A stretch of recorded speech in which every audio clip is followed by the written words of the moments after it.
Hello అందరికీ welcome back to my channel. నిన్న నేను 'మిరాయ్' మూవీ చూసా. ఇప్పుడు నా హానెస్ట్ ఒపీనియన్ చెప్తాను.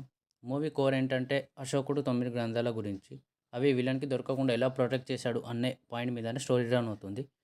ఈ మూవీలో పాజిటివ్ గురించి మాట్లాడితే first half super. Especially eagle scene and Manoj entry mind బ్లోయింగ్‌గా ఉంది. యాక్షన్ సీక్వెన్స్ చాలా స్టైలిష్‌గా ఉన్నాయి. మంచు మనోజ్ విలోన్ రోల్‌లో అదిరిపోయారు. తేజ సజ్జా హీరోగా చాలా బాగా పర్ఫామ్ చేశారు. బీజీఎం మూవీకి మేజర్ హైలైట్. సీన్స్ని నెక్స్ట్ లెవెల్కి తీసుకెళ్ళింది. Interval and climax mass and fire. ఇక నెగటివ్స్ గురించి మాట్లాడితే సెకండ్ హాఫ్ కొంచెం ల్యాగ్ అనిపించింది. ఎక్కడో కొంచెం లో అయిన ఫీల్ కలిగింది. టెక్నికల్ యాక్సెప్ట్లో చూస్తే సినిమాటోగ్రఫీ విజువల్స్ ఎక్సలెంట్గా ఉన్నాయి.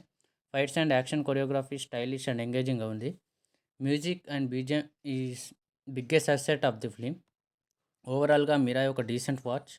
ఫస్ట్ హాఫ్ సూపర్గా ఎంటర్టైన్ చేస్తుంది. సెకండ్ హాఫ్ కొంచెం స్లో అయినా కూడా పర్ఫార్మెన్సెస్ బీజిఎం వల్ల ఎంగేజ్ అవ్వచ్చు. యాక్షన్ ప్లస్ ఫ్యాంటసీ ఎలిమెంట్స్ నచ్చిన వాళ్ళకి డెఫినెట్లీగా ఈ మూవీ బిగ్ స్క్రీన్లో ఎక్స్పీరియన్స్ వర్త్ ఇట్.